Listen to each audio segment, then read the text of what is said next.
moment in the program for whatever reason. We all know, I mean, the world is just seemingly full of one disaster and crisis after another, and everyone is coping with that the best way they can. It's it's difficult to be a human anytime, but it's a difficult time on the planet. So, um, if you have a content warning, I think people really appreciate the opportunity to take care of themselves if they need to. And we appreciate you doing that for our friends. So I'll tell you that right now we have about maybe 7 more minutes um, until we will get started. So glad to see you all. So many great friends. We already have a very full room. 20 people are here and more coming in. If you've just arrived and you're interested in signing up in the open mic, I will warn you that at this point we are most likely going to have you on the waiting list. We have a few people who didn't get a turn last time we had an open mic, 3 names. And if they arrive, I'm giving them a spot in the lineup today. If they're not here, then I will move them to the waiting list. Hi, Billy. Thank you for putting up that announcement about fixed and free. Everybody, please feel free if you have an announcement that you'd like to make either out loud now before the program starts or in the chat, feel free to do that. Maybe it's regarding your own work or other groups you're in or other poetry readings you think people might be interested in or deadlines that are coming up for submissions or contests. We appreciate all of that good sharing of information.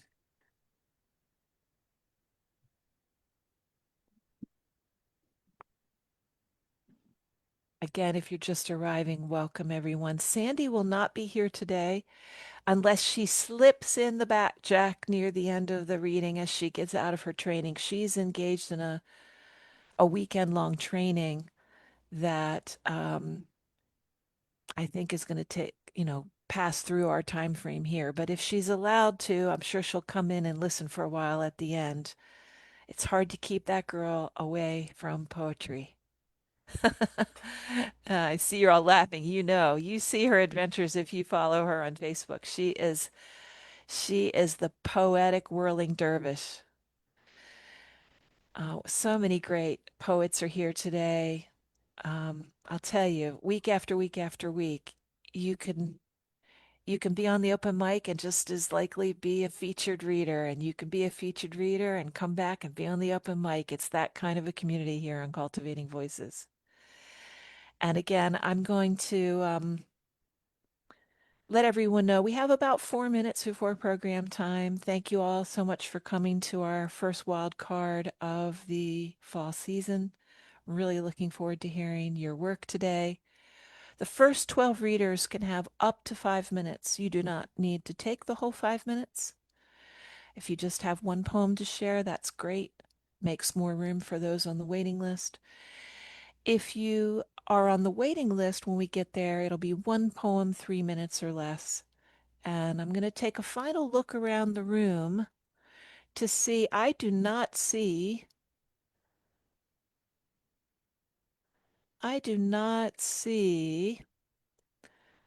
the folks who did not get a turn to read last time.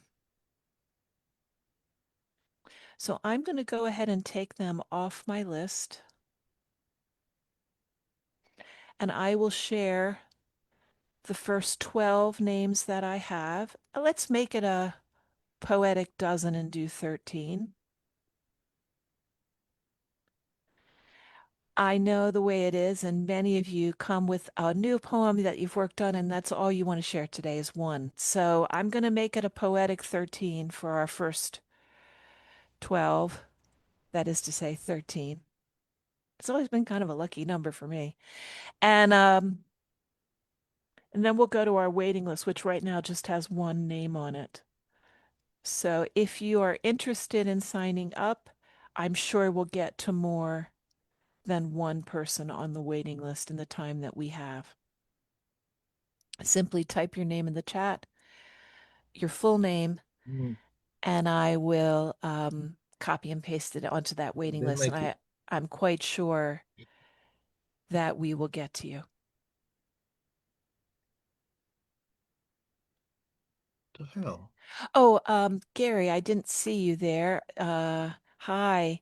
I didn't Hey, see you had typed in. We're so glad you're back to read us more great stuff. Okay, let me scroll back up and make sure I'm not missing anyone. okay. Um, Oops. so that puts you, Gary, on my list. Let me copy and paste you on. I think Sunny Wang also. Oh, here she Yes. is. She's on the waiting list. Great. So I've got, And Mary McColley and Deborah Corr. and thank you. Thank you so much, Don. We have about 3 minutes left, but my list is pretty full. Um, Mary, I'm going to go ahead and type it on, but next time do me a favor and just simply type your name for me. It helps me quickly and easily copy and paste it onto my list, but I've got you. Um, Congratulations on the new book out, Clive. Oh, there you go, Mary. Thank you. I got you. Deborah, I got you.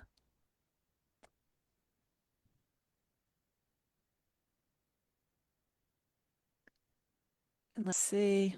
Anybody else jumping in?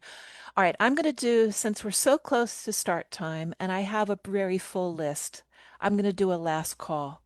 Is there anybody else who would like to sign up? Ah, Kate, I gotcha. Thank you so much for typing that out for me, dear Kate. And what a lovely, kind Kate to end our program. We will stop there. So, for our waiting list folks, we will have Gary, Sunny, Mary, Deborah, and Kate. And when we get to you, we should have time for one poem, 3 minutes or less. So, okay, everybody, I'm going to reiterate the first three readers. So get yourself oriented and settled in with your cup of tea or your glass of water or whatever it is you need. And Don, whenever you're ready, give me the sign.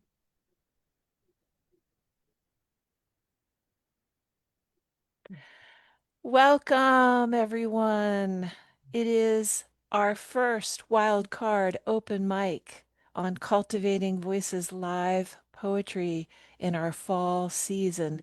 We are already on a roll here on Cultivating Voices live poetry. We have had amazing programs so far this month of September and so much more coming in the months ahead. The first three Sundays of most months of the year, we begin with poets focused themed readings and open mics, usually with one or more featured readers related to the theme. Then we have a new book showcase in the middle of the month, usually with four poets showcasing their new collections within usually a year of publication. And our third Sunday of the month, our wild card open mic. Occasionally, some great specialty programs thrown in or mixed and matched for good measure. Great poetry is always rolling on and on here on Cultivating Voices Live Poetry. I'm Kim Ports Parsons, standing in for Sandy Anone today. She is unable to be with us as she is completing a weekend long training, but perhaps we'll see her stick her head in the door in the end to listen and cheer us on as we hear fantastic poems from our members today. If you are brand new to Cultivating Voices, welcome. If you've been around since the beginning, welcome back. It's always great to be together, and I hope everyone has a wonderful time. I'll reiterate two reminders for everyone, please, in the group. I will prompt folks as we go along about who is coming up on the list. And I'll try to keep my words to a minimum so that we can fit everyone in. Please take advantage of the chat if you are here in the Zoom with us, giving your love and feedback and sharing your poetry related announcements and information in the chat with everyone. If you are going to be sharing a poem that might really be difficult for someone, please give us a content warning and say, I'm going to be reading a poem about child abuse, or I'm going to be reading a poem relating to the wars that are happening in the world today. And it just gives everyone a chance to regulate for themselves what they can and cannot handle today. Um, my favorite phrase is peace, love, and poetry. And I wish all of you that as we begin our reading today.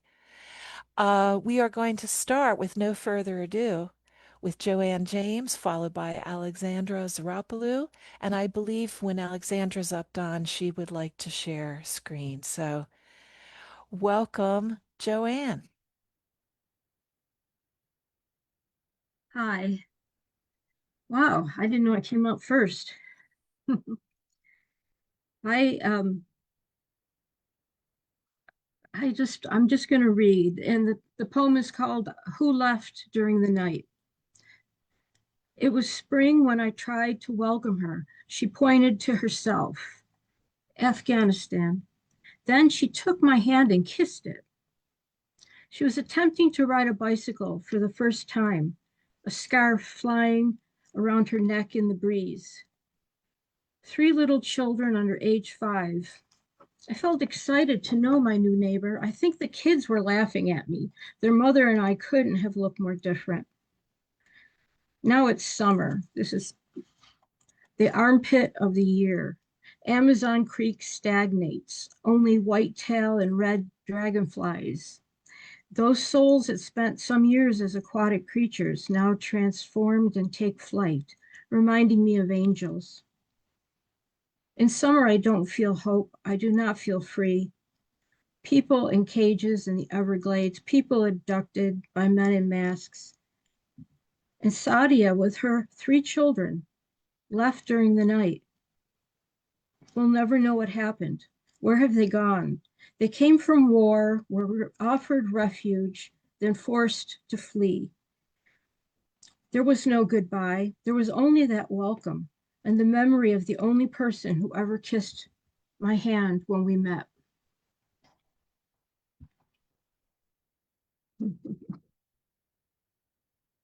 I'll read another short one.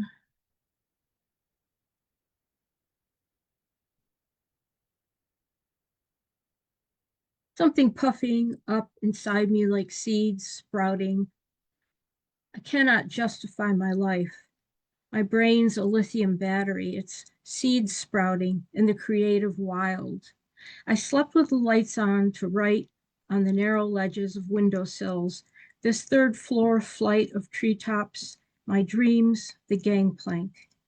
I slept with the light on in the sea of unconsciousness, those tin-turned deep blue waves revealing desires, revealing swamps of childhood, revealing new fortunes, no shortcuts. How patiently I waited to feel my heart full again, to know what glows in the dark. Thank you. Beautiful, Joanne. To know what glows in the dark. Wow, thank you for getting us off to such a wonderful start. I noticed some folks continuing to arrive and asking questions in the chat about signups. We announce in our event page and in our announcements on our Facebook group page that the spaces fill up very quickly. As it is, I'm hoping we can get to everyone who is signed up. If you arrive 15 minutes before program time, we begin first come, first serve sign up, and I already have almost, I think, 20 people, maybe 18. So I'm not sure we're going to be able to get to everyone, but we'll do our best. So let's go next to Alexandra, followed by Harvey Soss.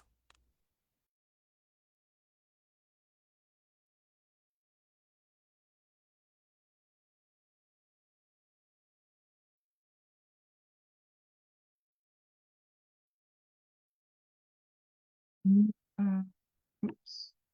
Can you see the graphics going by? Yes, it's beautiful. Okay, great. I'll take my full 5 minutes because I'm always too sleepy to attend. Flying 20. Alongside this peripatetic I poise, lightning fusillades to the left, fiery boundaries to the right. where nowhere is pan-idealistic, where we can only persevere. Poising undimmable flashes, unsilenceable heartbeats, alongside this peripatetic. All extinguished torches sinking into the physical nephogram.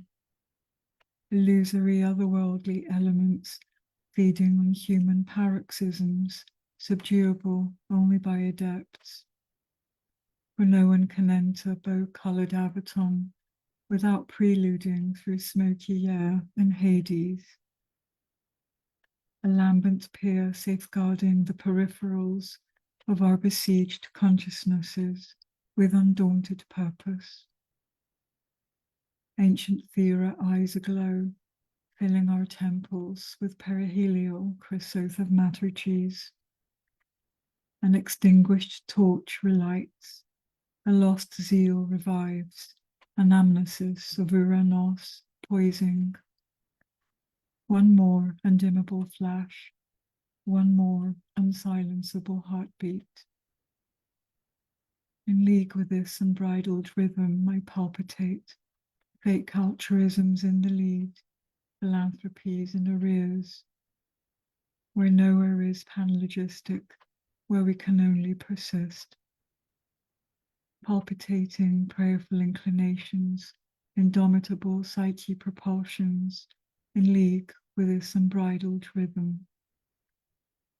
A universal light dizziness of impulsive incitement, echoing our deeds from previous cycles. Every descent a monotropic centripetal campaign downwards, dangerously lurking in uncharted astric dunes. Every ascent a polytropic centrifugal impetus upwards, gratifying our hard-won incremental upgrading. Our Persephonian psyches oscillating through lessons and mercy, in and out of the pure chrysalis of our perpetual patris. Sealing our theolipsy within icons of faith, art, science, sustaining paradigm civilizations, palpitating. One more prayerful inclination, one more indomitable psyche propulsion. In synthesis with this pedagogy, I rectify pseudo-orthopraxis within limits, malpraxis without limits. Where nowhere is pansophic, where we can only progress. Rectifying golden ratios, stochastic excellencies, in synthesis with this pedagogy. Poetry and ideals, vision relaying, synergistic liturgies. Composing new epipes, inspiriting Icarian wings, ascending above terror and silence. Following, photometabolizing, self-luminous, self-osophy, available to all, regardless of each vocation. Generation exploding through hermetic labyrinths, unraveling umbilical cords of the metamythical. Each of us transmitters, intuitively leading the way into the superior euphoria of the metanoetic. Metamystical mania, genius flaming masterstrokes, racing through our meninges, rectifying. One more golden ratio, one more stochastic excellence. Pace with this magnetic force I metamorphose, simulated prophets frontwards, exoduses in due course. Where nowhere is panholy, where we can only perjure. Metamorphosing anthropocentric transtheisms, homocentric orbits, apace with this magnetic force. Rippling from the monad to the decade. Spreading an electromagnetic accumulation of fluxing exorcists. Trailblazing through chaos as each oracular breath encircles each humble endeavor as Pegasus turquoises without limits. Escaping iron determinism, expanding into new cosmo-idols, ennobling our free spirits until our anastasis. Cognizable and enigmatic dynamics, one huge momentum, crushing one legacy, casting a new one. Hyperperon heliolatric decalogues, chiseling messianistic Nike, metamorphosing. One more anthropocentric transtheism, one more homocentric orbit. Parallel to this antichthon we break through, immortal humans out of reach, mortal gods, arm in arm. Where no one is Isothos, where we can only attempt hero flights. Breakthroughing boundless Ariston, epinicion logos, parallel to this antichthon. Thank you. Thank you so much for that amazing, trailblazing combination of poetry and imagery. It's an explosion of creativity. Thank you, Alexandra. And we go next to Harvey Soss, followed by Mona Zamfirescu. Okay. I'd first like to call your attention to an invitation that I've put in the chat for Artful Dodger's Poetry Next virtual open mic. So take a look at that if you will. I was going to do what I consider to be my best poem, but it seemed to run a little bit more than 5 minutes. So we'll give this a shot. Probably a foretelling of things to come. It's called Alzheimer's and the Spoken Word. The look on his face, deeply lined from poetry, is that of a treed kitten who scrambled up the tree trunk nimbly enough without any thought of how to get down. Too young to know fear. Startled by the sound of fire engines racing to save it, wondering as such kittens must, how did I get up here? As the great man, a self-described poet for the ages, stumbles over lines recalled by us listeners as being more impactful than a trip and fall. Led on stage by our host, whose most outstanding feature is his bow tie, he seems lost, with some among the standing room only audience already heading towards the door. Surprised to see him so diminished. Shocked as eco-terrorists would be to witness a redwood or any form of old growth standing tall being force-fed into a wood chipper. He jokes that he's old enough to have dandled Methuselah on his knee, only perhaps he's not joking, just showing his age. As do the yellowing pages of the book that first introduced him to us, sandwiched on literary shelves between the offerings of sexier authors. Seeing and hearing him at such a loss for words invites comparison to an ancient Rome. Imagining what he must have been like in his prime.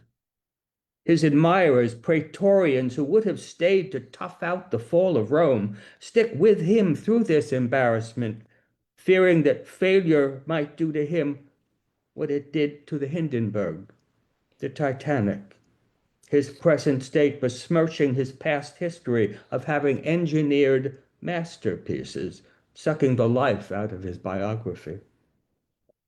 With some contending that this must be the lingering effects of a soporific, else he wouldn't be caught dead belly whopping so determinedly into an empty pool. Ambien, a grad student reaches for an excuse. That must be it, heads nodding in agreement. The poet steadying himself, clutching at the podium to stay upright. So sad, so likely to happen to us. My own apocalypse not so far off that I can't feel the breath of the 4 horsemen on my neck. poetry geeks closest to the stage, half rising to lend support, sit back down, having considered the insupportable shame that this might cause, intensifying the icon's embarrassment. The wordsmith known to be prideful to a fault. Righting himself, he leans on his fame as if it were a cane, choking on long silences until our host, a professor of iambics, begins to feed him lines from the wings, bridging the gaps between remembered bits.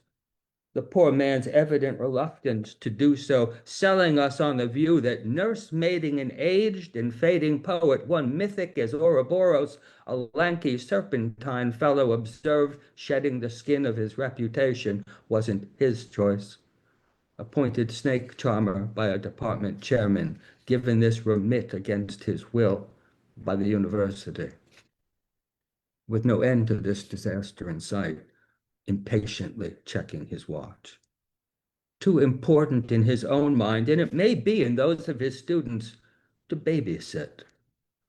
We can see that our king cobra isn't charmed by the way he's been reduced, tottering on the edge of full-on forgetfulness. A Brooklynese, forget about it, and there's not anything that anyone can do about it. No amount of doctoring or wishing on a star can walk this back. We root him on sub-vocally as he scavenges nooks and crannies of his renowned intelligence for anthologized poems that even children can recite. No sign of remission presents itself, his condition dipsy-doodling from bad to worse, with more failures of memory than are to be found in an elephant's graveyard. Loss of brain case space to plaque being the proximate cause of paralysis of the tongue. His nakedness before a crowd of peace now, poetry now, protesters, serving only to carjack the metrics he limoed in on, sending them spinning into what he himself has called the black hole of free verse, away from the beats of his beaten path and ours. Our faces redden into stop signs as he approaches the deep end of dementia. A classical conundrum so many of us will face. A, go out into the world increasingly forgetfully, or B, couch potato it before the TV set. Later, the poet having been assisted out the door, I'll stretch to recall the post-it I've forgotten, what I was in need of that needed getting. Was it milk? Was it bread? Thank you. Thank you so much, Harvey, also known as Artful Dodger. And I see you've put in a reminder to the reading series that you host, everyone, if you want to look for that in the chat. Thank you so much, Harvey. And next we go to Mona Zamfirescu, followed by Laura Gerard. Welcome, Mona. It's wonderful to hear you today. Thank you, Kim. Thank you, everyone. I only have one poem today. I wrote this poem about a year ago, a little more than a year ago, and I kept working on it ever since. It's due to September 4th, 2024, when 4 were killed and 9 others wounded at a shooting at a Georgia high school. And because you can't see the poem on a page, I will tell you I've written it in 4 parts and 9 stanzas. I could almost be happy. I could almost be happy for September mornings, clear skies, and kids like mine on their way to school. On such a day, the year of the fall, in the city of concrete sustenance, a son was born of my American dream. The ecology of glass and steel, still foreign to us. I was almost happy months before rubble hit the ground. Years later, I find my words are broken between my native and my adopted tongue, the way the sky falls in morning. Nothing will happen here is hope, yet every day, here or somewhere, another happening breaks us open. My son would say, from a desert afar. No longer a kid, he will return one day, a man. 2. On my way to school in Bryant Park in the sun, another year's September, I could almost be happy. An old man sweeps the alleys, leaves and blossoms and passers-by. He greets the morning like peaches and young magnolias would light a face. Surely he knows loss. His eyes show it. Chocolate left out in the sun, soft, yet happy. Happy. An old man not clutching at anything. Look, look, he says, flowering like Spanish moss on live oaks. Show up. It's easy. Give what you can give. 3. Today, under the same sun, a different kind of heat. In a world absurd, there is certainty in numbers. Teachers like me, kids like mine, bullets. Who would not step in front of one? 4. When all is done and dusted, Mom, I will enlist again. There is certainty in numbers. I keep count, my breath, in and out, my feet slow one after the other. I feel heat against my skin. I forget about happiness. I show up. I count the heat. Thank you. Beautiful writing, Mona. Thank you so much. Thank you all. The imagery of the man's face will really stay with me. Thank you. So after Mona, we go to Laura Gerard. Welcome. So nice to hear from you today. And after Laura, we will then hear from Chris O'Carroll. Thank you so much. Mona, I am very moved by your poem. So I'll try to gather. I have 2 poems to read, and they're about the fall, so the equinox is tomorrow. And this first poem is called The Megalithic Circle Speaks to My Bones. Ancestral genes breach the volcanic stones, grab my feet, enter my veins in solidarity. Though generations have passed between me and famine immigration, entered married family, farming the new country, I'm a wandering mutt still. Visitor from home, groping for belonging, afloat in place anxiety, the West Coast tethering my goat. In Ireland, I hear my harvest-centered community laugh through the passage tunes. They grind grain, weave wool, chisel with bone, hone harmony and strength to lift 12-ton rocks, honor their dead as much as their own lives, and walk shared steps as co-creation stories. In turn, they are remembered and felt after death, reaching for the feet of great-grandchildren in the setting equinox light. And my second poem is a poem that I wrote about this time of year in the Northwest where I live. We have the salmon running. And I wrote this as an ekphrastic response to a photograph called Homeward Bound. Salmon parenting. It's an ancient beckoning, this return to birthplace. Struggle to replace ourselves in the circle of Earth story. Give our deterioration to the next generation. Sea swimming. The individual joy of being a free salmon is the most romantic notion of this life, feeding. But the journey home, fight to fertilize, is tomorrow's prosperity.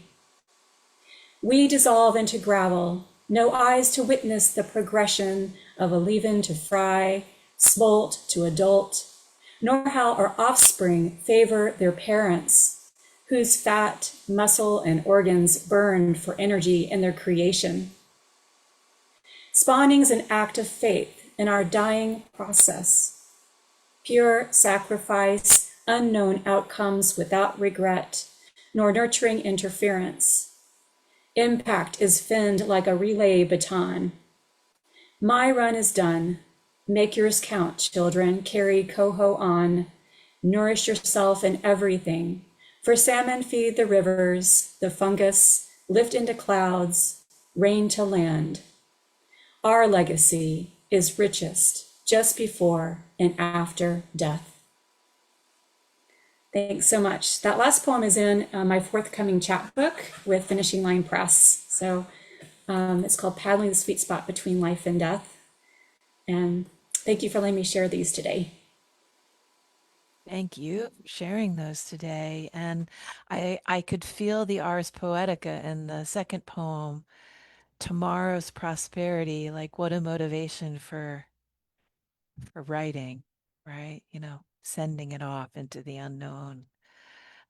Really lovely to hear your work today, Laura, and thank you so much. And congratulations on the new collection.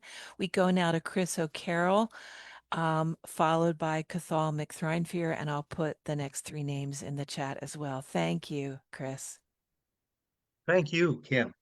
This first poem is titled Ode to Old Age. I walk into a room and suddenly I'm at a loss. What did I want in here? That puckish brain tweaker, reality, has learned to shift its shape or disappear.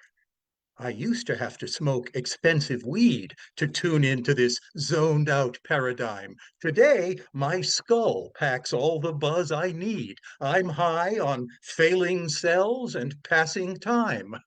Each friend or relative that I outlive is one less witness to my foolish youth. Now, any version of the past I give is more or less the undisputed truth. What names and numbers I may have forgotten are obligations I've been glad to shed. Untangled from the past I once was caught in, I rest in peace before I'm even dead. And this one is a love poem titled Spouses Who Fight Live Longer. That title was a headline on a research story at the livescience.com website. Spouses Who Fight Live Longer. Shall I compare thee to a pugilist with butterflies bright float, bees brighter sting? We never vowed we never would get pissed enough for heated rounds inside this ring. To be one flesh and yet not of one mind can lead to flamming up or thrashing out. The latter, all the research seems to find, is better for longevity. No doubt we both have opened wounds we should repent, have landed verbal barbs with too sure aim. The aerobic vim with which we vent needs oxygen to love's enduring flame. So long as eyes can flash and breath come fast, so long may this close quarters combat last. And this is a love poem that I would not have been able to write without Lewis Carroll and his magnificent nonsense verse poem, Jabberwocky. This is Nonsense Love. You gimble with my vorpal blade. I gyre in your wave. I whiffle culgy coinages for such a frabjous babe. 'Tis brillig, and my love's unhinged in uffish consequence. My tangled tongue is burbling you with words that make no sense. Callooh, Calais, I want to say, I'm beamish that you're mine. My borough groves are mimsy, and my heart is on the line. And let's finish with Postcard from the Afterlife. How cool is heaven? Where do I begin here? The nightlife's hipper than pre-war Berlin here, yet wholesome as a cozy country inn here. I'm suave as Cary Grant or Errol Flynn here. I've got broad shoulders and a dazzling grin here, plus perfect hair, flat abs, and strong cleft chin here. We all look like some sexy film star's twin here. Nobody hates the color of your skin here. Yang enjoys perfect harmony with yin here. The food is rich, yet all of us stay thin here. Nobody has to lose for me to win here. We're all on friendly terms with all our kin here. No politicians practice crooked spin here. I never get hungover from the gin here. None of my favorite vices is a sin here. Damned if I can tell how I got in here. Thank you. Oh my goodness. Thank you for the laughs, Chris. So funny. And so much truth rolled into the wit. Thank you. And we turn now to a dear and wonderful poet from Ireland, Cathal MacThréinfhir. Welcome, Cathal. After which we will hear from Clive Oseman. Welcome, Cathal. Well, that's very kind of you to say that, Kim, and hello, everybody. One poem for you. It's called The Battle of Clontarf, 1014 AD. It recalls a very famous battle here in Ireland that settled the rule of Viking rule in Ireland. It was a Pyrrhic victory, though. The High King, his sons and grandson died in the contest, so it's called the Battle of Clontarf, 1014 AD. Clontarf blood wet with shining swords, the shield walls sway with spear-dane lords, with thanes of Orkney and Islay, York and Norway, the Northlands grey, where misted fjords frozen fast, and Odin's eye in crow form cast. The withering words of the skald, in bittered loss defeat is called. Brian Dalgasian, seed and kin, his men of Munster gathered in, a king heavy in length of years, watches the slaughter with his peers. As the gloaming spills a bloodlight across a broken riven sight, of Viking dead and shield walls torn, of cut-down thanes long ships forlorn. The axe of a fleeing Northman, Broder remembered by his clan, strikes down the aged king with one stroke. The High King's princely line was broke. Staining the meadow of the bull, his sons too killed and royal cull. In victory Gaeldom bereft, of their High King no chieftain left. To seek to unite as one land, lost now to Broder's axe in hand, High Kingship only now token, Viking rule in Ireland broken. There you have it, my friends. Back to you, Kim. Take care. Such musical lines and stirring material, Cathal. Thank you so much for coming out today and sharing. If you're just joining us, folks, welcome to Cultivating Voices Live Poetry, our wild card open mic for September, the first of the fall season, and we are hearing some wonderful poetry from such a wide array of voices among our membership. And we go next to Clive Oseman, followed by Marjorie Maddox. Welcome, Clive. Hello. Okay, so a bit different from me as usual. I'm going to do two. The first one is a very short, it's actually a dribble, 50-word flash fiction. Exactly 50 words, not counting the title. And the title is The Appointment. I was embarrassed by my predicament, but eventually I had to admit I needed to see a doctor. I explained to her how some words made me feel really anxious. She diagnosed a fear of long words, a rare condition medically known as hippopotamonstrosis quippedaliophobia. I nearly had a fucking heart attack. So that's that one. And my second one is called Wisdom. There are many old proverbs, old adages by which people try to live their lives. Some of them are very wise, of course, but in the end, we find our own way, develop our own ideas, even if they can be a bit weird. Me, I'm a bit of a sage, a modern-day guru, and though ultimately you have to do you, I'm going to share my wisdom with anyone who will listen. If you don't want to know, I'm not that fussed, but believe me, I've got this life shit sussed. So, if it looks good and tastes good, it's probably going to make you fat and fuck your heart up. If you can keep your head when all around are losing theirs, you're probably too stupid to understand what's going on.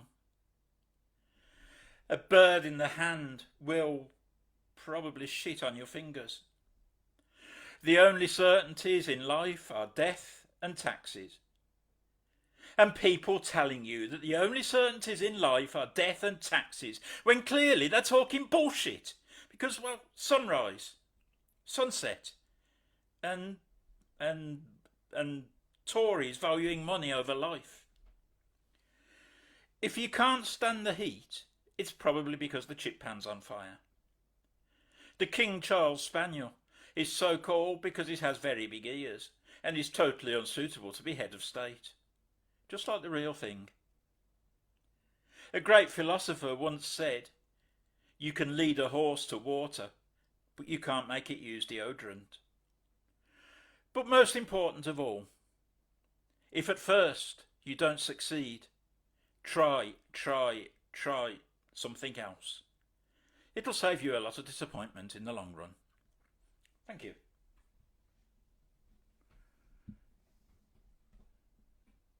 And that's me done. Oh, thank you, Clive. It's good to laugh. You and Chris, thank you for the gift of laughter today. Very witty. And we are hearing so much great poetry today. And I'm quite sure some of that will be coming forth right now from our dear member, Marjorie Maddox. Welcome, Marjorie.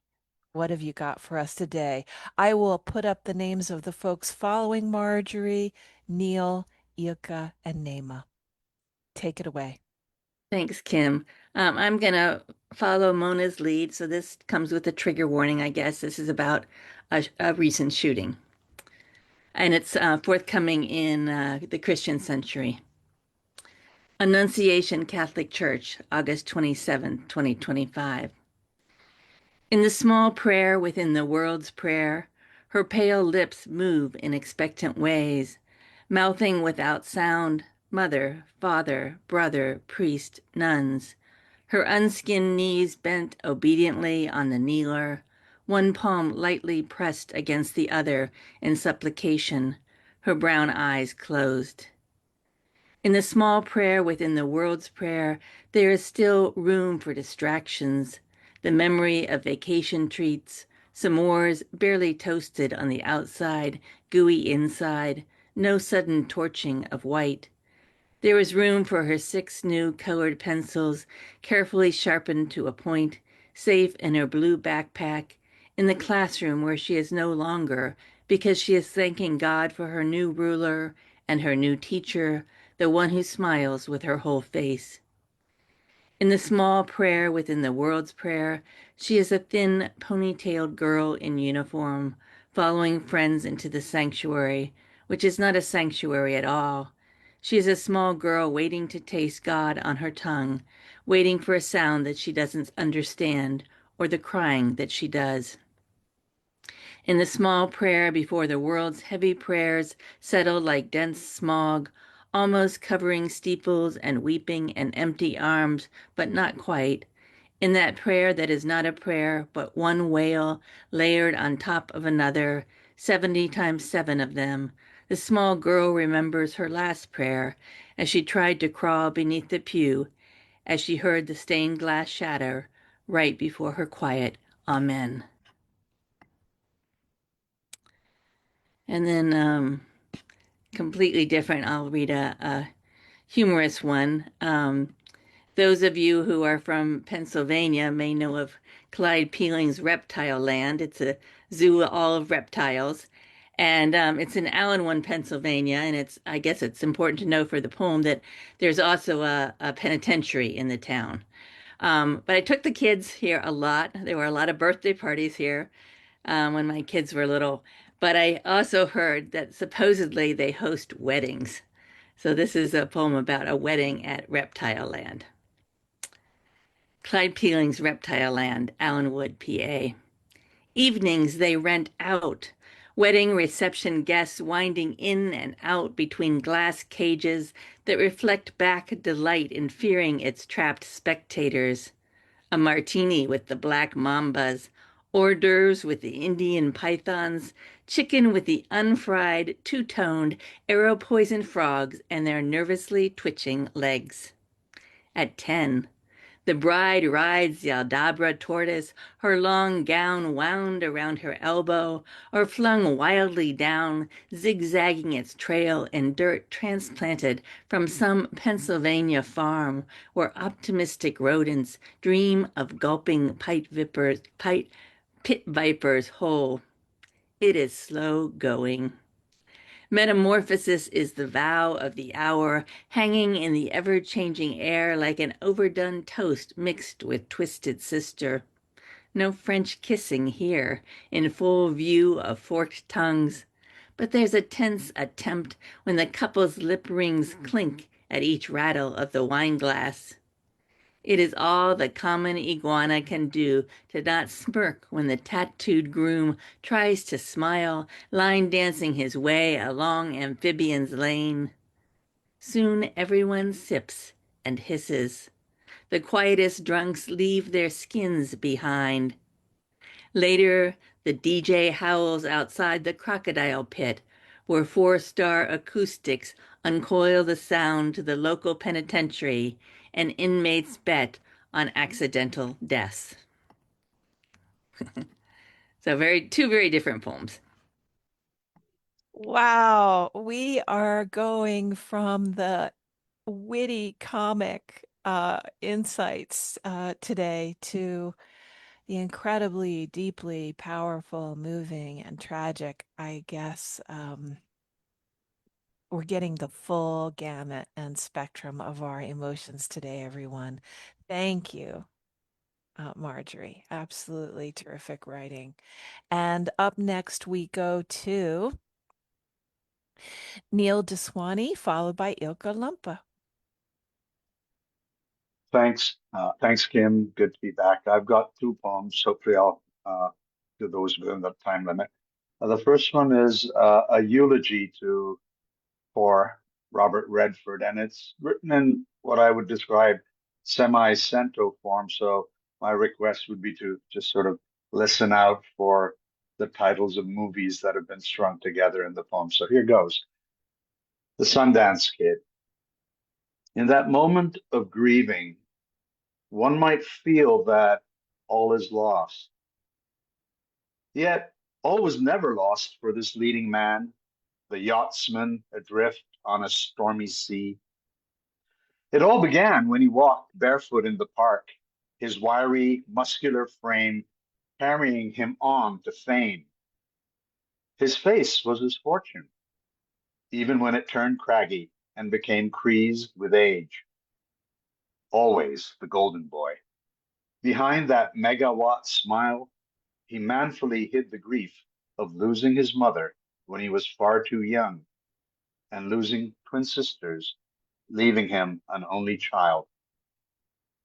A natural who showed us how he could still play baseball, a fitting finale for the youth who blew a sports scholarship, chafing at university bureaucracy. He drank too much, then dropped out. Maybe a smidgen of integrity lay behind his turning down a role in The Graduate. This was the way he was, even when he was the candidate. He grabbed onto the second chance life gave him. Once he was firmly in the saddle, he did not let go, riding behind the man who backed him all the way. Two pairs of intense blue eyes, the laconic and the sardonic. The Sundance Kid was the perfect foil to Butch Cassidy. As Charles Robert grew older, he learnt the gentler pursuits of whispering to horses, watching rivers running through. No ordinary person. When he moved behind the camera, Uncle Oscar stood up and noticed, yet he never made it to Best Actor. The forever romantic lead, his courtship was genteel, stately almost. Their souls at night reuniting, he and his first lead lady, Jane. He made it look so easy, deep in the throat of drama, unearthing the truth in all the president's men, or acting as a grifter. His understating acting had a sting. Yet at times his good looks, his full head of strawberry blonde hair got in the way, the critics all said. How could a loser like Gatsby look like Redford? He played Denis in Out of Africa, deemed to be too distant, almost distracted. Yet, when Denis disappears, the audience feels the vacuum. Even as an old man, Robert looked charming. It is said nobody looked more beautiful than Redford as he drew his gun. When he went down, he was smiling. So thank you. That's the first one. And I have a short one. It's titled Song for the Equinox. I doubt the night and day worry too much about the equinox, this twice a year happenstance, where they both get to have an equal say, equal dark and equal light just happen.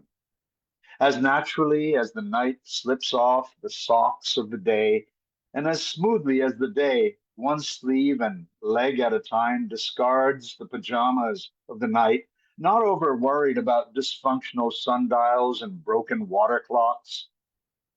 Perhaps in our hearts and minds, and in our bones and blood, and in our thoughts and deeds, we too, over the course of a lifetime, achieve this sort of natural balance where on the semi-annual gathering, the angels and devils within us cast their equal umbra and penumbra in the shadowlands of our souls.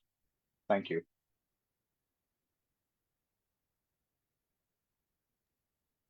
Some wonderful imagery in there, Neil, and thank you for that loving tribute to recently passed Robert Redford. Very wonderful poetry here today, everyone. We're so glad you're with us. Thank you for listening. Thank you for sharing. And we go now to Eelka Lampe, followed by Nayma Chamchoun. Thank you, Kim. It's great hearing everybody. I'm going to share one poem. Slice of Life.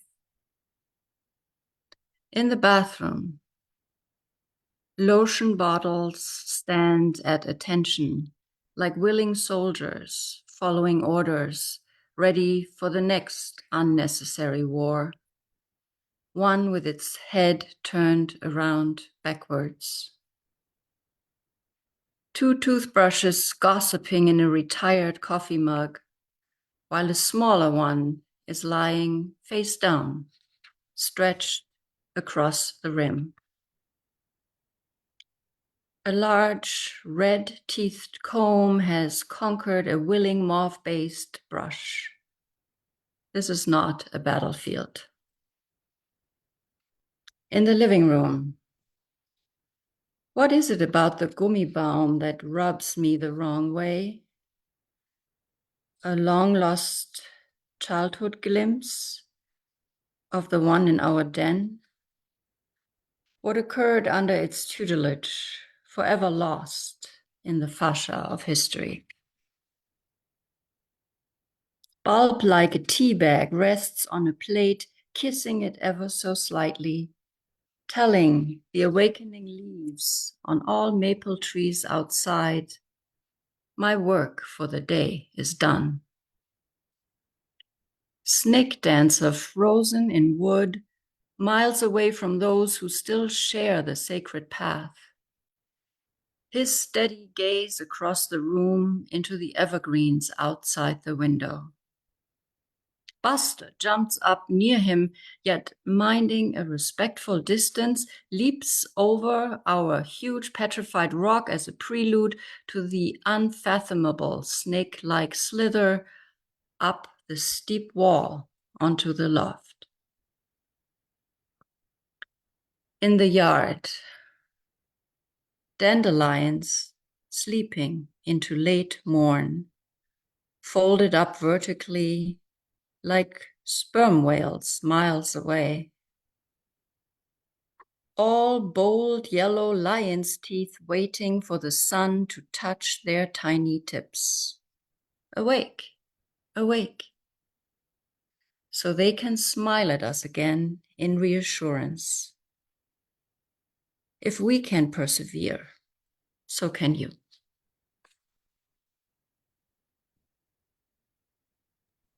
It was very interesting the way in that poem each image just becomes another thing and then becomes another thing and then becomes another thing, and it's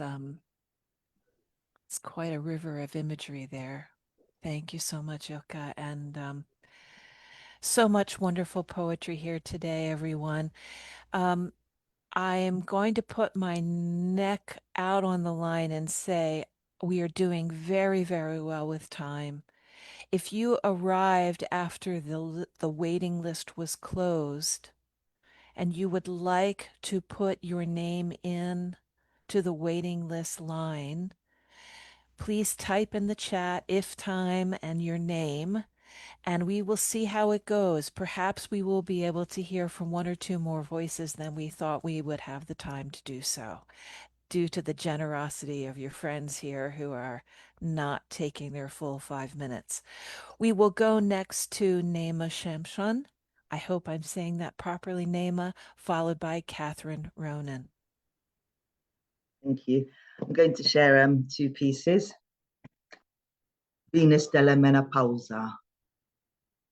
She sits, the coal, shrinking from the flame, watercolors of radiance spilling down her cheeks.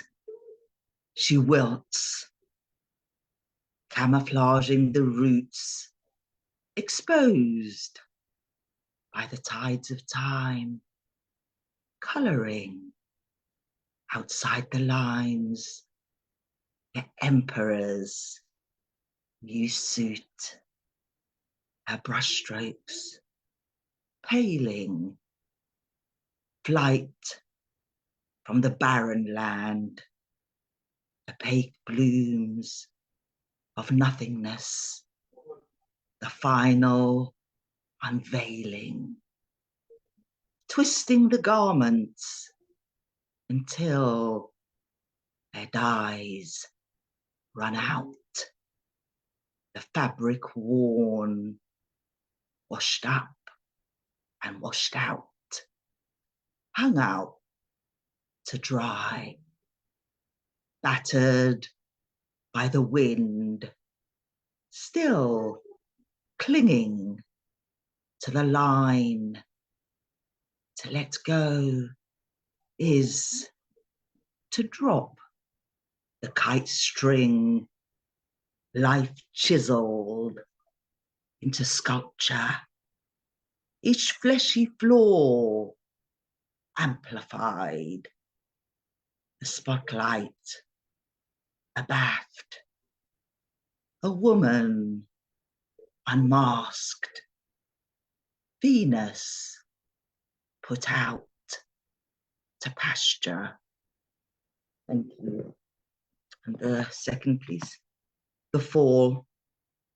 Autumn's first leaves take their leave in September. Rasping, choked simmer like a waning ember. Fear seats tenancy to wonder. Naturally, the instinct accommodates your visit like an expected visitor. The crisp edges claw against the pavement as they land, a beckoning hand motioning silently to the denouement. How I've struggled with the lows as recall, taunted from the coves, how brutal they are after touching the stars. Irate winds carry away summer's debris as we gaze mournfully into the horizon and ponder the next crowning of the sun. The hours were stretched into the abyss. The seconds we blinked and almost missed. You called it a smile to light up a room, a treasure measured in the flicker of an eye, twinkling like chandeliers in a roofless sky. As if my teeth were an incandescent concerto, my lips spread like the wings of joy's sparrow as a soul's windows ushered in June.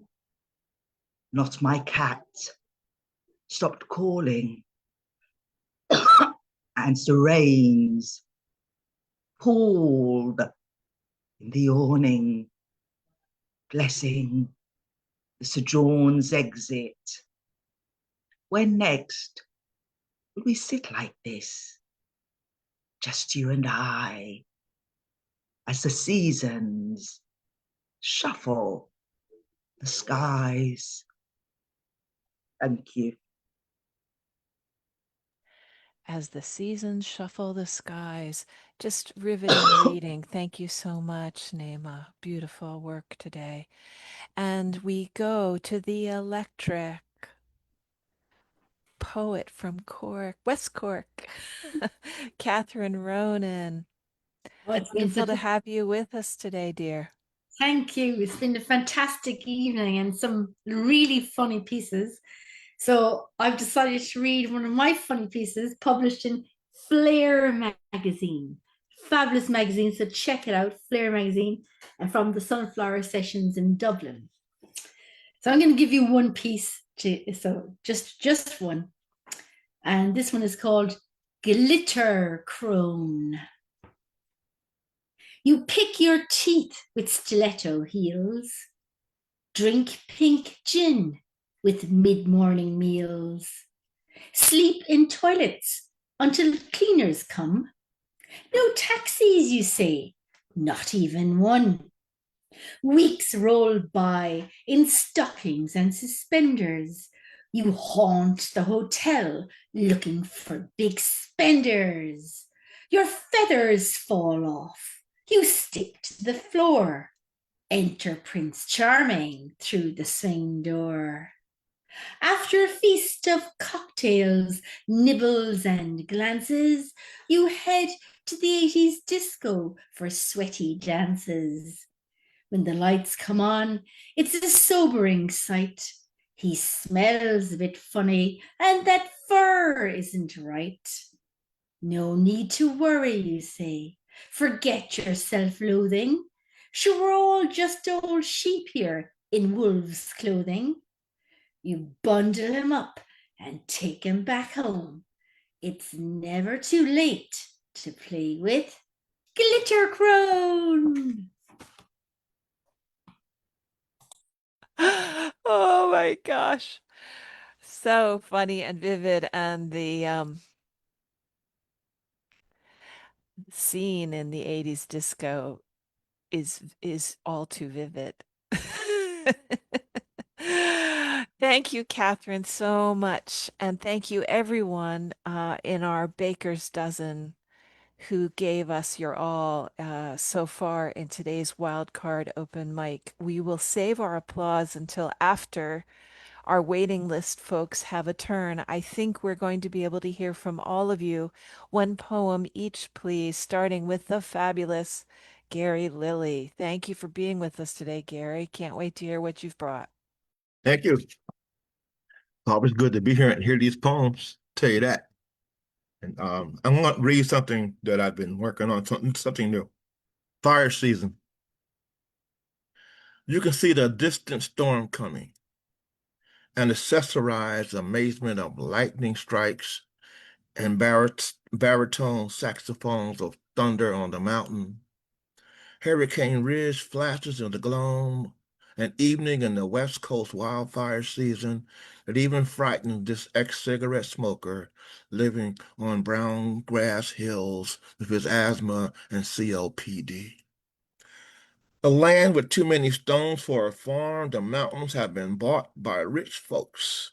Second growth forests and ripe wind-blown flames in a thick carpet of drought-dried leaves and needled under a canopy of hemlock, firs, and alders. The flash that will jump down narrow roads and chase a fleet of Land Rovers moving away from homes on plots cleared of just enough trees to build. And though I don't live up there, that also scares me. Nobody wants to see an old forest die. I grew up in North Carolina, just a hot minute south of the Great Dismal Swamp. I remember the arid smell of cypress chaw, smoke of peat that still molders for years, a fog of ghosts we became familiar with. Cottonmouths, rattlers, and moccasins took possession of the momentarily dead land. But my mother's Carolina home was burnt to the ground by her falling off the wagon's second husband. I truly believe that it was only the regularity of rain and maybe somebody's answered prayers that saved her piece of forest and all her wild animals and songbirds in it. Thank you. I sure am holding that close to my heart. I mean, the destruction of the fire caused by human folly and the fear of the ever increasing wildfires everywhere, including right in my backyard here in the Shenandoah Mountain, in the Blue Ridge Mountains of Virginia.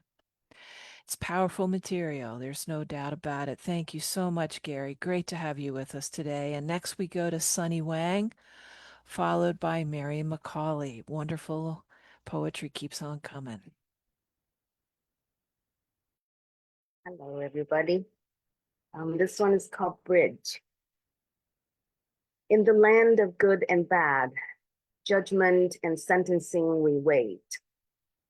Our doing and our being constantly under siege. In the mind of good and bad, inspect, dissect, and appraise. Throne of authority we take, right of dominion we claim, like God on the judgment day, calling the fate for the souls, others' values and their worth at the mercy of our thoughts. What history have we endured to behave in such disjoining ways? Some stand in hierarchy power, rising by trampling others. Some trade their dignity for wee scraps of belonging. What if there's another way? Many have not seen or heard. Open a space of grace with curiosity and warmth. Embrace all there is, like a newborn in our arms. Strive to understand the intricacy at hand. In one another's shoes, a worthy place to be. Capacity for complexity from the wisdom of pain. A truthful, I see you, a bridge to each other's heart. Thank you. Thank you, Sunny.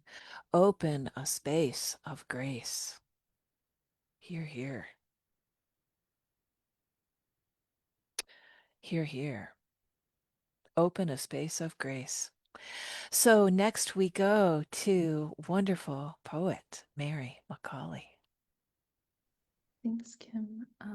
This poem is titled 20h39. So I recently moved to France, but I've lived in a lot of different places. It's a poem a little bit about ending up feeling like the outsider wherever you go. My every limb suffused with night and horn and tail and jaw, no one to pronounce my given name, accent staining my face like a birthmark. Where are my grandmother's rough palms now to hold a minor mercy, and where my mother's lucid eyes whose color scrawls the sea? The horizon tells an obsidian lie, straight-faced in a thin mouth of sky. Have I loved only as an ocean, crashing and then gone? Have I cracked my lips on too many languages, stumbled heel and blister in too many white tides? Every sleek salt-lick rock reflects the moon or some charade of lamplight, but I sit alone, fear nothing, pull the tide high with my bare hands, let it run rasping back to deep. Thank you. Wonderful imagery, Mary. I really felt those grandmothers. Rough hands. Wonderful. Thank you. Okay, we have more great poetry on the way. Next up is Deporrah Corr, followed by Kate Wegrzyn. Thank you. And I love the sounds in that poem, Mary. Thank you. This poem I'm going to read is from my recently published book, Naked Rib, from Finishing Line Press. And it's a celebration of the coastal lines in Pacific Northwest. Bywater Bay. Lucky there was a boat for crossing the bay, a battered yellow rowboat you had to carry down a rocky beach into freezing water, wishing the tide was high because you had 9 more trips back up to the car and down that beach again with water jugs, canvas clothing bags, banged up cooler, sleeping bags, and kids. Lucky to find life jackets, 2 of them, dirty and smelling of mold, to buckle on the kids and perch them on the center plank. One adult pushed off the boat, the other rowed, aiming for the one smooth stretch of beach on the other rocky shore, where a giant log served as shelf for the tubs, jugs, bags, and kids you carried up this beach. Lucky winter storms hadn't washed away the wooden steps that rose up the bank and into the woods, and lucky the tree fallen over the trail was easy to climb around. Other fall downs, covered in ferns and moss like walls, bordered the path to the cabin with its sagging roof at the base of Douglas firs, so tall their tops were only visible with an uncomfortable backward bend. Lucky in dripping wet to get a fire started in the pit. Cook oysters pried from rocks at low tide, rocks that twisted your ankles and made you wish you'd brought the other shoes. Lucky to remember those days. Glint of sun on wet leaves, pockets heavy with collected stones, smell of smoke in morning air, the 4 of you, shoulders touching, pushing close to fire's warmth, smoke lifting away to be lost in the highest branches.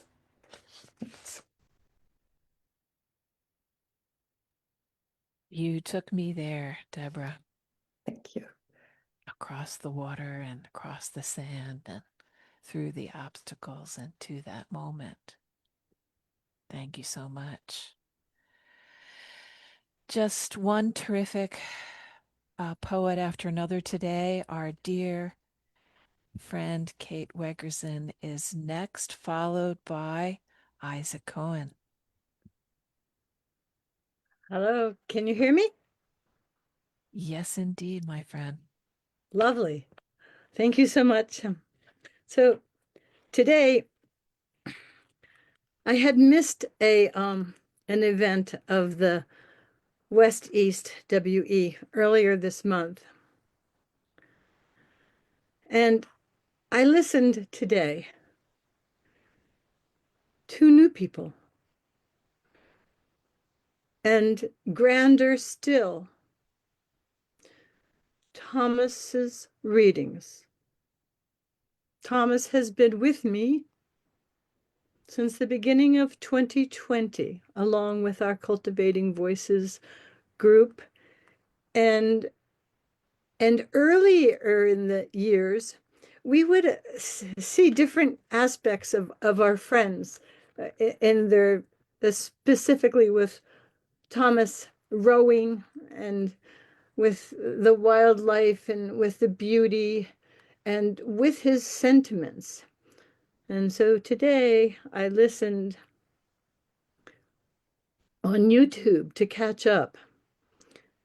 And what Thomas shared led me to go way back to me and what I wrote ekphrastic poetry in 2019, because every word that I listened to today from Thomas reminded me of how incredible of a friend he is. And so I got off from the reading today and came right here. And so today I will read Nature's Bounty.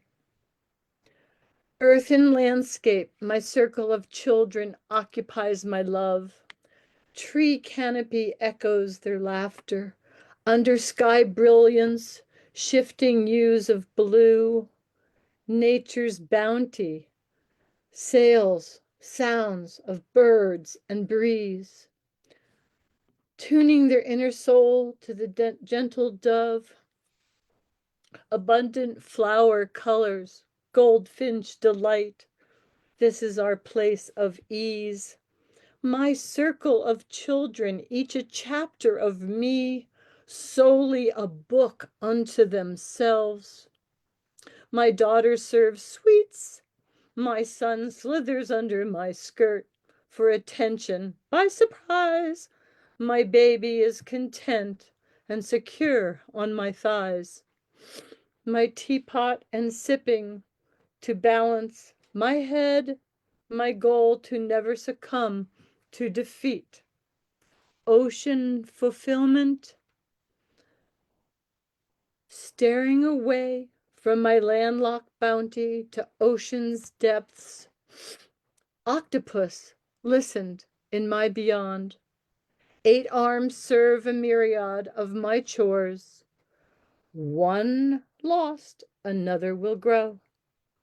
Dissolved my sorrows to the alone above. A clean slate for tomorrow outdoors. My circle of children occupies my love. Thank you.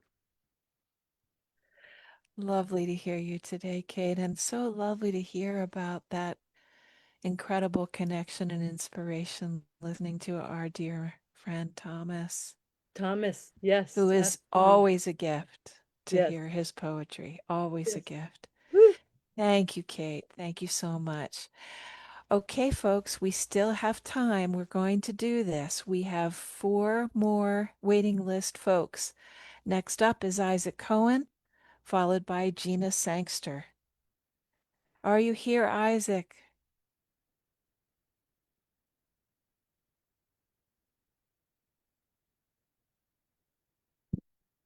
Are you here, Isaac?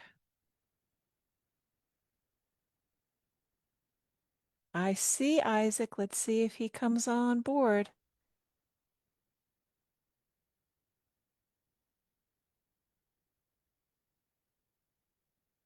All right, I'm going to come back. Let's go to Gina and we'll ask Isaac again. Maybe he had to step away from his station. Let's go to Gina. Are you here?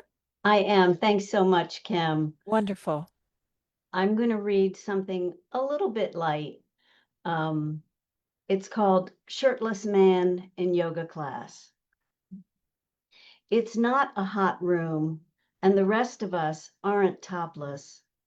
But there he is on display in the center of the front row, clad only in black gym shorts, his gray t-shirt in a curled pile on the floor.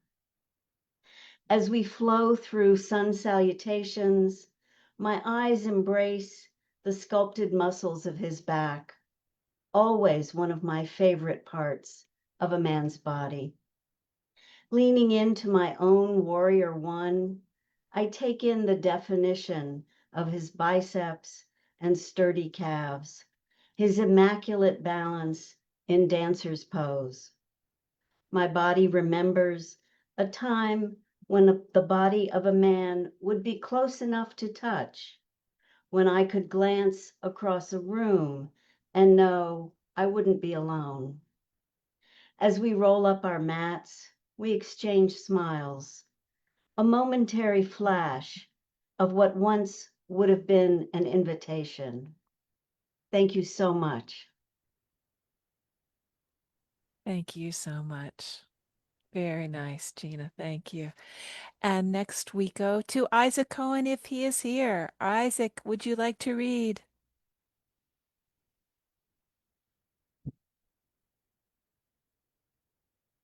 Okay, I'm not hearing from Isaac, so let's go to Cynthia Pratt. So, mine is a short, fairly new poem, and probably tomorrow it'll change, so we'll see. Now, always. Today is no different than the Thursday last week. More deaths, children traumatized, if not injured.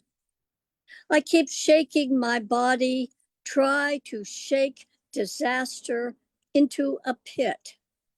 It never works. Today, I tell my grown daughter, it isn't like I haven't lived through upheavals, riots, unnecessary war, rights in jeopardy. But now we sit in a quagmire of dross that right now stays as a stain on our best dresses. Thank you. Tell it. Tell it. A quagmire. Indeed. I identify as well, Diane. I identify as well. Marieta, would you like to read? Yes. I want to share. Can I share? Yes, you're very welcome. Thank you for being here. Please If do. I can share the screen. Don, Go could. ahead. Go Yeah. ahead. Okay. Yes. Okay. Thank you.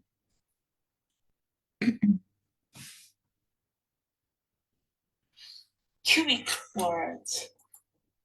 There are hues of blue embracing those of red to vibrate in harmony. There is a sense of their movement above the limit. There is a feeling in the sense. The feelings can be objects. Conceivably, things have a beginning because we believe it. And maybe there is neither a beginning nor an end. In the spring rain, there are kissing statues. In the loud lodgings, emblazoned with shadows of shabby objects on the walls, there are lonely people meditating on their life. There is a measure of vulnerability for everything that is good and for the starving birds is searching for seeds everywhere, as for those cancerous youngsters having unimaginable pains, still yearning to be cured, not till experience. In the coverings, there are riders of the history, dressed in armor, to enter the mind's imagination and all that is not the mind's imagination. On spring night, there is a moon becoming a curtain for the great vaudeville of the stars, formed from the other stars.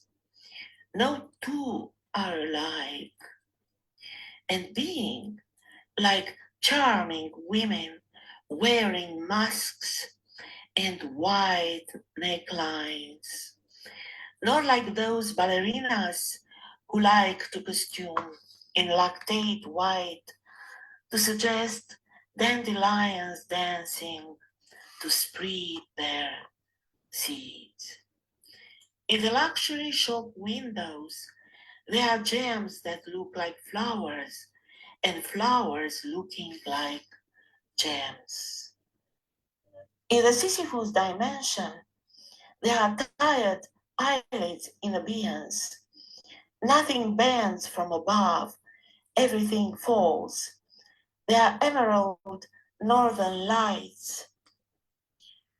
In a puddle of sun, there are emerald green tattooed bodies dancing tango.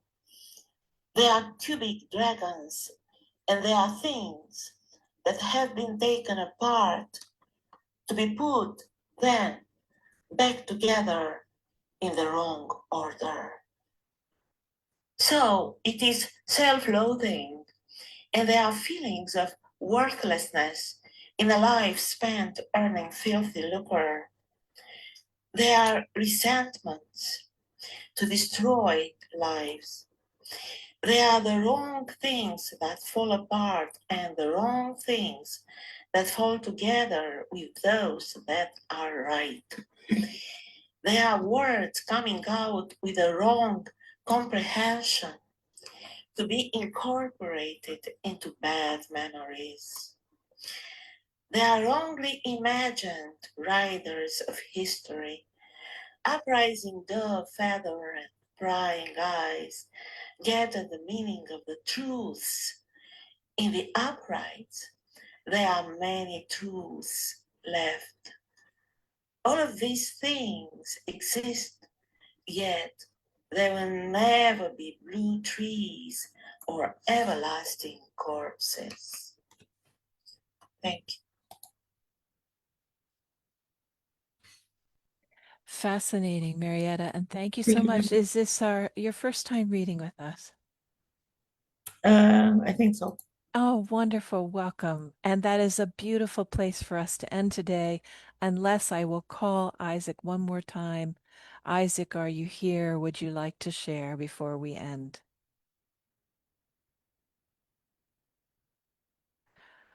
Okay. Everyone, I want to share in the chat the names of all the folks who have read with us today, and I'd like you all to unmute and cheer and applaud for the fantastic poetry that's been shared today. Thank you all so much.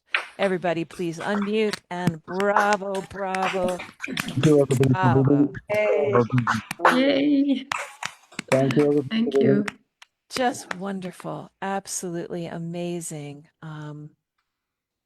Very Su- nice. such a kaleidoscope of poetry today, and we are coming up to the end of our 90 minutes together.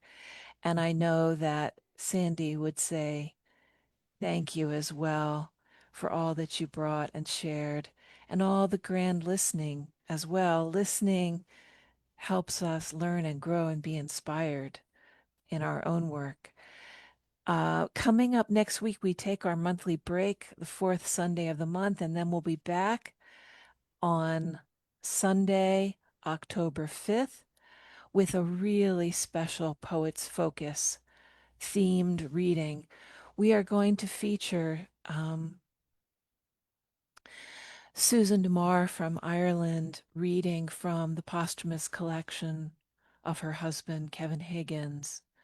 And we've asked her as well to share some of her own elegiac poetry. The word for that poet's focus, everyone, is elegy. Elegy is our word for that poet's focus, the first Sunday in October. And so think about your poems that you've written in elegiac mode. And perhaps you'd like to sign up for that open mic to share after we listen to Susan and her presentation at the beginning of the program on Sunday, October 5th. And of course, great poetry to follow that, the first 3 Sundays of every month. Sandy will be back with us next time. Thank you so much for kindly accepting my hosting today. I usually prefer to be well in the background listening and following along. I appreciate you all very much, and I send you wishes for peace, love, and poetry. And whatever you do, keep writing your miraculous, significant poems. Be well, everyone.